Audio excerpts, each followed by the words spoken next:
discovering that they're really Jews. I mean, what happens? All these Jews who were in Spain in 1492, they were told either get baptized. What a beautiful religion.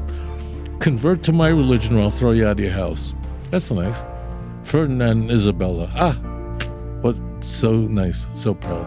And by the way, the guy who's really made sure that it would happen, Torquemada, the head of the Inquisition, he was halakhically a Jew. What a religion this is, that you have to persecute people to get them to convert. Crazy.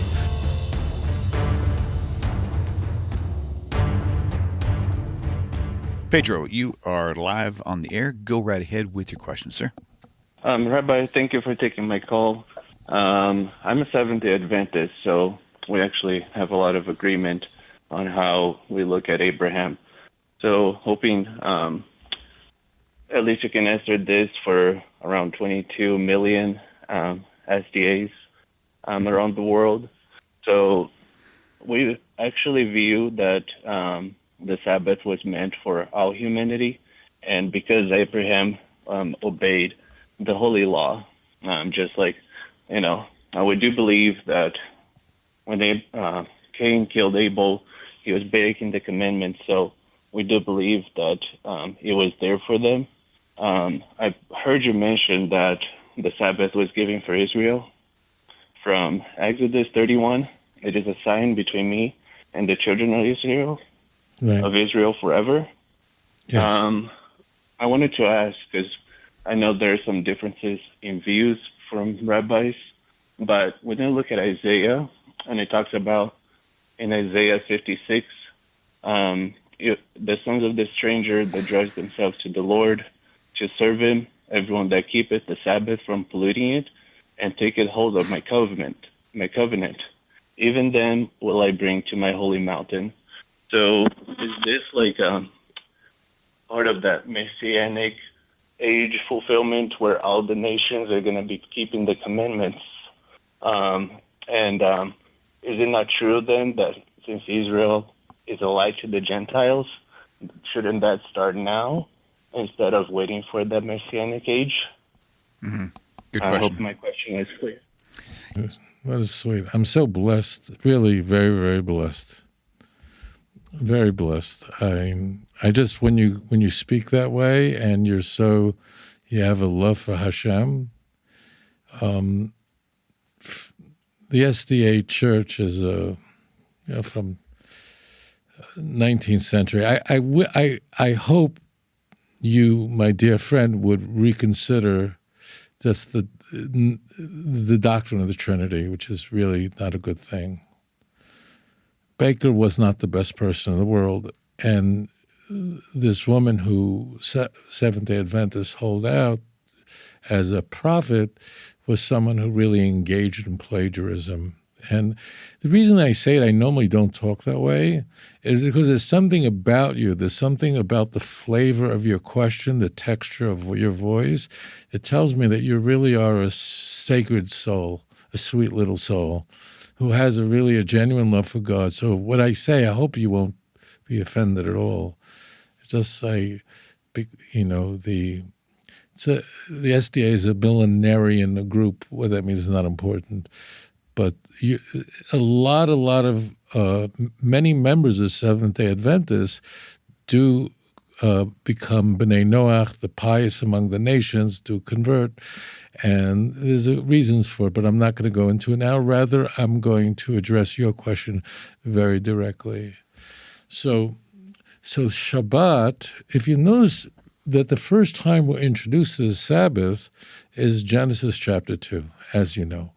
In Genesis chapter 2, where God is creating the seventh day, so this is a day that's different than the other 6 days. Not only did God rest, but it was a day that's outside of nature. If you notice, it's the only day where it doesn't say it was evening, it was morning, because this is already, the Sabbath is a metaphysical space that God creates. However, if you look at Genesis chapter 2, there's something very striking about it. That is, there is no mention whatsoever of anybody keeping any laws with regards to the Sabbath. It just says God rested. Now, what does it mean? Why would God have to rest? He needs a vacation. He's tired? No. I talk about that in many other videos where I talk about the name of God, not for here. But that day is holy, it's set aside. But notice that there's no commandments there yet. Why? Because observing these specific commandments that relate to the Sabbath is set aside just for the children of Israel, which means something very specific. It does not mean that a person who's not Jewish should not, like Charlie Kirk, on the Sabbath day, he put down his phones. He didn't engage. Now, I don't know exactly what he did, but the point is he considered that the holy day. And it's truthfully, it was Ignatius, a very early 2nd century church father, who's the bishop of Antioch, that really introduces the idea of Sunday Sabbath. So it is not in the Christian Bible. In the Christian Bible, you don't have a Sunday Sabbath. You can say it was the day of the resurrection, but it has nothing to do with Shabbos. In the Christian Bible, the Christians are keeping Sabbath, not Sunday. So Seventh-day Adventists are right. They nail that. And that's why it's a growing movement, because they nail that. The only thing is I wish they would get rid of. I say it with love, not not to say in a harmful way. It's because I find that so attractive that I would encourage you really, really, really, really to rethink the doctrine and Trinity. Like, use that same kind of rigorous methodology. It's really important for your soul. When it comes to observing the laws of Shabbos, the mitzvot of Shabbos, you're absolutely correct. The Torah says in Exodus chapter 31, we're told explicitly, "V'shamru v'nei Yisrael as a Shabbos lasis a Shabbos l'dorsam b'Yisrael," that the children of Israel should guard the Sabbath for all generations, for all eternity. And then verse 17, "Beini uvein b'nei Yisrael oisi li'olam." It's a unique covenant between God and Israel. Ki sheish yom also Hashem es hashamayim v'zoretz, because 6 days God created the heavens and the earth. V'yom uvayom hashvi shavas v'nafash. But on the 7th day he rested and he abstained from creating. But notice, my sweethearts, that this comes up in Exodus after the nation has been formed, after the Ten Commandments have been given. So Exodus, the book of Exodus, I'd like you to think of it in a way that Exodus is the formation of the Jewish nation. So once you have a Jewish nation, that's what Exodus is really about. It's about a lot of things, but it's really the nation that's brought out of the cauldron of Egypt. So the nation is thus sanctified that there's a unique covenant on the Sabbath. Now here, the context is keeping the law. So I want to say this part, which is not controversial at all. We talk about the Sabbath is only for Jews. That is not being conveyed correctly. Any person, the pious among the nations, say, the 7th day is a beautiful day. It's the real Lord's Day. It's a day that is hallowed by the Almighty. Blessed be His name. And therefore, it's a day I'm going to treat differently. If a non-Jew says that, this is a very great thing. The question is about, are non-Jews supposed to keep the laws of Sabbath? There are very specific laws with regard to Sabbath. There are different opinions about this. So generally speaking, the opinion is that only a Jew, only the children of Abraham, Isaac, and Jacob should observe the actual commandments of the Sabbath, but there are different opinions about this. So I want to just say my view on this, okay? There are different views on this precise point. Because it's not one of the 7 Noahide laws that a non-Jew has to make sure to violate the Sabbath. So if a non-Jew there really are different views on this. It is universal that the laws of Sabbath is incumbent upon the Jewish people alone. If a non-Jew decides that he's going to read a book Friday night and the candles happen to all already be lit in his house, so it's all illuminated, and then he goes to sleep, and the next day he's reading, and then the next day he has a cookie, and then he has a tuna fish sandwich. It just happens to be that for 24 hours straight, or 25 hours straight, he just didn't violate the Shabbat. He didn't violate anything. He's not obligated to go and just light a fire and carrying all over the place. He's not obligated to do that. Okay, however, this is really what's forbidden to a non-Jew. And that is to say that the covenant of keeping and observing the laws of Shabbat was given to the non-Jews as well. Okay. Now, again, there are a number of opinions on this, but this is my view of this. That is, if a non-Jew there are many people who are not Jewish who just happen to be that they happen to not do anything. They don't feel like work. It's a holy day. I'm going to just enjoy myself. They read a book. They talk to their wife. They play with their kids. They never violate Shabbos. They don't violate anything, which is very easy to do because you're just eating and enjoying your family and so on. You're not obligated to go light fires and turn light switches on and carrying. They're not obligated to do that.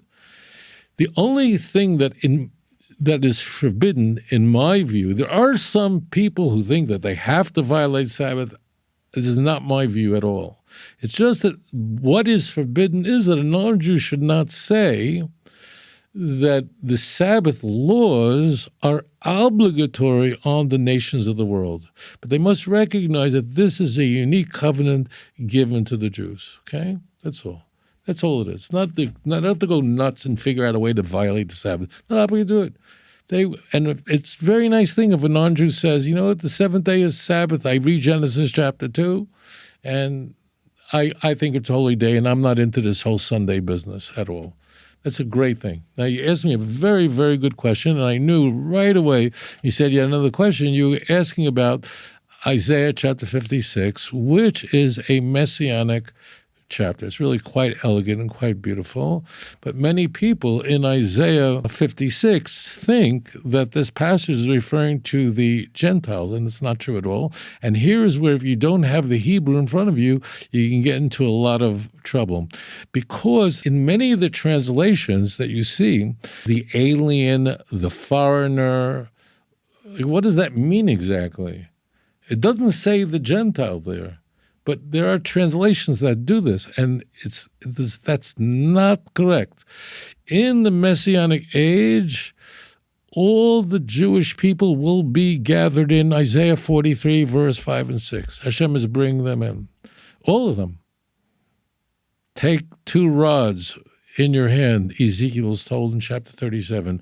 One of it right for Judah and his companions, the other Ephraim and his companions. They become one in your hands. That means the Jewish people today, we're living in what I believe is the Messianic age. We're really in the time of the event itself.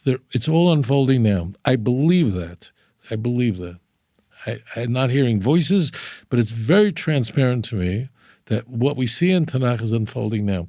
And that's what we're finding today, something that's unbelievable. And there's many, many people, and those who watch the show know how many people who thought they weren't Jewish, and then they study this, they are on fire for Torah, they're on fire for God, and then they start researching the genealogy, and they find out they were Jewish all along. That means they grew up, they were told you were a Roman Catholic, that grew up in Mexico City. They told you were a Roman Catholic who grew up in Panama.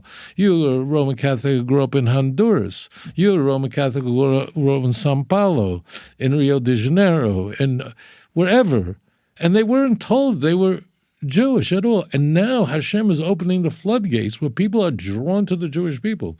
But here in Israel, there's so many conversion programs, and they're packed with people who have a considerable amount of evidence that they are Jewish, and they Jews who are forced to convert in Spain. It is believed, no one really knows the answer to this question, but it is believed that among people living in Spain, Spanish people living in Spain, that somewhere in the order of 70% have Jewish blood. It's a very high number. And matter of fact, it's considered many, many, many of the Arabs that live in Israel, many of them have Jewish blood. Many, a very, very high number. Very high number. And in Jordan, you have 70% Palestinian. A high number of them are descendants of Jews. A lot. It's very high. If you can go to Afghanistan, don't ask what's going on. These are what are called my sweethearts, kindlech, children who are the Most High, who are living in a dar geula. We're living in a generation of the redemption. So what happens is they are raised as strangers, which means these are people who are imposter Gentiles, meaning they are v'nei hanechar, which really means, what does that mean? The sons of the strangers, hanilvim al Hashem, who cling, who join themselves to Hashem. So why is it using such a mudna, that's a Yiddish, such an unusual language? It really says the son and the sons of the strangers. What does this mean? That means these are Jews, but they didn't know they were Jewish. They're raised among the nations that are saying, I'm not Jewish. You know how many people there are like that today? So let's say there are 15 million. If you ask somebody, how many Jews in the world, if you go into any AI, I think usually they'll say somewhere in the order of 15 million Jews in the world. Usually that's the number spelled out. I can't tell you this with certainty. It's all, anecdotal, but I feel a certain sense of confidence that there are far more imposter Gentiles who are really Jewish than there are known Jews in the world. There are probably many more than 15 million people who think they're not Jewish or raised to believe they're not Jewish who really are Jewish. And now Hashem is making the crooked way straight. And now Hashem is gathering them in. He's bringing them in. See Isaiah 43, holy sons and daughters of Hashem. And that's why. So it doesn't say here Gentiles at all. It says here the sons of the strangers who are clinging to Hashem and they want to serve him with love. So it does not, and therefore these people, of course, should keep Shabbos. Of course should. I can't tell you how many people today all over the world are discovering that they're really Jews. I mean, what happens? All these Jews who were in Spain in 1492, they were told either get baptized. What a beautiful religion. Convert to my religion or I'll throw you out of your house. That's nice. Ferdinand and Isabella. What so nice, so proud. And by the way, the guy who was really made sure that it would happen, Torquemada, the head of the Inquisition, he was halakhically a Jew. His grandparents were Jewish from his mother's side. So there were, we see today self-hating Jews who are the biggest proponents of our enemies. Same thing throughout history. All the crazy guys, many of them, Karl Marx, Jewish, Sigmund Freud, a filthy, dirty anti-Semite, the guy who comes up with Aryan thinking about the idea that the Jew is the weaker race, was Otto Vinegar, a Austrian Jew. Just like you see today, all the crazy anti-Jews, anti-Semites out there, the Jews, and they're paraded around by all the anti-Semites. Always in history, we always had this. Okay, I don't want to go off the tracks here. The key point is that the language of Yeshayahu is uvenei hanechar, which means the children of the strangers. Whoa, that's very important. That means that these are real Jews who were just unknown to the children of Israel. They didn't know it because, now, why didn't parents tell, you should know, Johnny, that really your grandma was a Jew? Because the people were afraid. They were afraid of persecution. They were escaping Hitler's ovens. Whatever the reason was, there was definitely an incentive to keep your mouth shut and to not tell the grandchildren that they really are Jewish. So at the end of days, all these people who are the children of the stranger will be drawn in. And, of course, they're going to observe the Shabbat because they really are the B'nai Yisrael. What makes them different than me from them is I grew up knowing that I was a Jew, according to God's purpose and his eternal wisdom, which I don't know why Hashem chose me for that, and so many other people out there, and so many other people who especially grew up come from countries, Spanish-speaking countries, come from South America and Central America, or Portuguese-speaking countries, Portugal, because the Jews were thrown out of Portugal.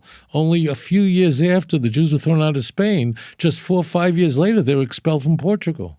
What do you think? Many of them converted and got baptized and became Christians. And then what happened also is many Jews wanted to escape the European missionaries. What a religion this is, that you have to persecute people to get them to convert. Crazy. They ran to South America. The oldest synagogue in the Western Hemisphere, in the Americas, is in Brazil. So that's why there's so many Jews from Brazil barely know they're Jewish, or it's a secret in the family. So those of you who have that kind of ancestry, research. Today we have access to information which we would not have had 50 years ago, let alone 200 years ago. So my friend in the SDA church, I say it to you with love in my heart. And I know from the sound, the cadence of your voice, you're a sweet person to call and to have to listen to me. But the key is to reconsider the Trinity. You don't need it. And you don't need the SDA church. And the Baker was no prophet or none of that stuff. And it's not for you. So you're in the right direction. With all the love in my heart, I say it to you. And to all of you, shalom. Thank you. If you enjoyed this program, please like and subscribe. אדון עולם אשר מלך בטרם כל יציר נברא לעת נעשה בחפצו כל